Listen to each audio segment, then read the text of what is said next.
schedule's been out for a couple hours, just long enough for the Oklahoman's Mike Baldwin to break down what it means to the Oklahoma City Thunder and its fans. From the Opubco Studios in Oklahoma City, I'm sports editor Mike Sherman, and this is a special NBA schedule edition of Inside Thunder Basketball. Mike, the basics. The Thunder opens the season when? They open on October 28th, and like last year, their first game is a home game. Unlike last year, their last game is a home game. Remember, they had all those road games at the end, but they open and close at home. This time it's against Sacramento. Similar to last year with Milwaukee, we thought that's a good chance to get a win. We found out last year the Thunder had a ways to go, but Sacramento did have the worst record in the league last year. They split the 4 games. You would think it's a chance to get off to a good start. That may be one of the worst teams in the league, but that's when they open, October 28th, similar to last year. Okay, you said they end the season at home. That's also a first. Last year they were in the season road. They're at home against Memphis to end the season. Right, another one they could win. So let's see how many wins they can get maybe in between those two, the other 80 games. But yeah, I mean, the schedule as far as the fans you referred to, I mean, a lot of the marquee games are the first 5-6 weeks out of the season. Now, I want to point out that the Spurs, Nuggets, Hornets, Lakers, and Heat play combined 8 times after the calendar turns to 2010. So it's not like it's just all lopsided. But if most fans wanted to choose, who would they want to see? The Celtics, the Cavs, the Lakers, Orlando. All those teams are right out of the chute the first 4 or 5 weeks of the season. Okay, and what other trends did you spot that are new this season? It seems like there's a ton of weekend games. Well, half their games on the entire schedule, 40 of them are on weekends. That's counting home and road. 22 of their home games, which is more than half, are at home. And last year, remember, they didn't have any Saturday games. Clay Bennett and the ownership group said, it wasn't necessarily because they didn't want to go head-to-head with football early in the season or even basketball once basketball went around. But they said, we will try to schedule some. They scheduled 3. The big thing that stands out to you, though, if you want family entertainment, 10 Sunday night games that start at 6 o'clock, get your kids home in time to go to bed for school the next day. 10, 1/4 of their home games are on Sunday nights. And some really good Sunday night opponents early. You have a Sunday night game against the Orlando Magic, Sunday night game against the Cleveland Cavaliers in December.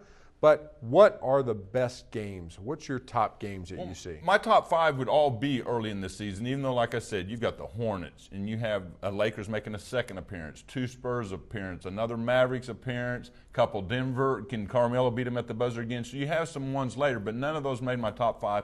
Number 1 I have is the Lakers, just because they're the reigning champs. They come to town 6 days after that game against Sacramento. I mean, we're talking less than a week after the season's opens up, that Kobe and the gang will be out in the Ford Center. That's Tuesday, November 3rd. And then 5 days after that, November 8th, Orlando, which is where Dwight Howard posted his first ever career triple-double, was in the Ford Center last year, and he's a rising star, as we saw in the NBA Finals. He comes 5 days after Kobe and the Lakers are in town.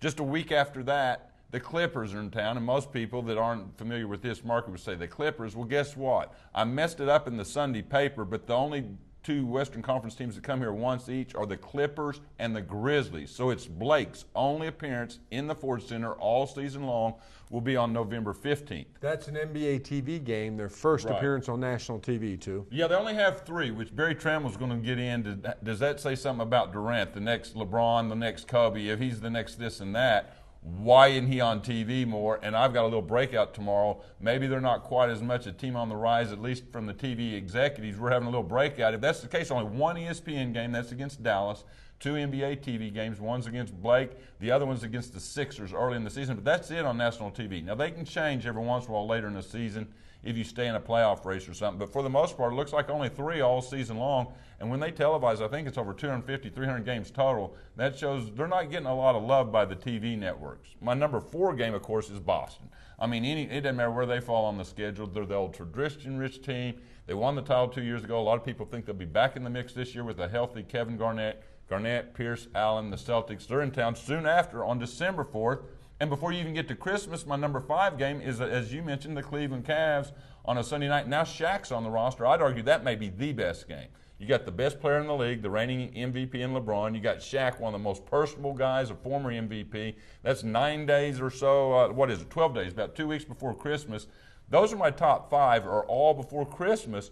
But there are a lot of good games. When Tim Duncan comes to town, Chris Paul comes to town, Carmelo comes to town, those are good games, but those would be my top 5. Interesting, the Celtics game you talk about, that's a Friday night game. So what's happening is they're putting these premium opponents, not on weekday nights, but a lot of them are happening on weekends, which really adds to the excitement downtown.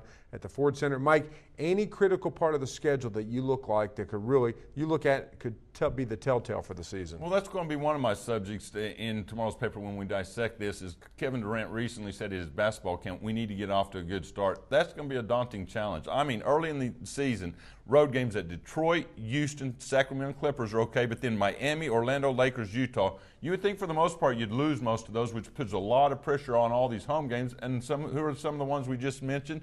You've got Portland at home, Lakers at home, Orlando at home, and some of those kind of games. And so it's going to put a lot of pressure on some of those early marquee home games. You don't want to get off to one of those like 5-15 starts, or your hopes of making the playoffs are all but gone right out of the chute. So it's going to put a little pressure on them to play well. One a little bit on the road, try to win the winnable ones, steal maybe one, and win quite a few of these tough home games. So, and then they've got two brutal stretches on the road later in the season. One is in January, where I think they play 7 out of 9 on the road, and then February they're basically on the road the whole month.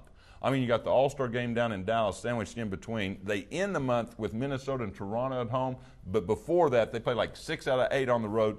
At New Orleans, at Golden State, at Portland, at the Knicks, at Minnesota, at San Antonio. That's a lot of road games right there around the All-Star break that if this team were somehow to hang around the race, that will be a telltale sign, because that's the kind of stretch a young team sometimes just folds and they fall out of the race before the All-Star break even hits. So to me, just looking at it pretty quickly, those are the toughest stretches. Okay, thanks, Mike. That's all for this edition of Inside Thunder Basketball, but you can follow all the news and analysis with the best coverage team anywhere, every day at News OK, and every morning in the Oklahoman.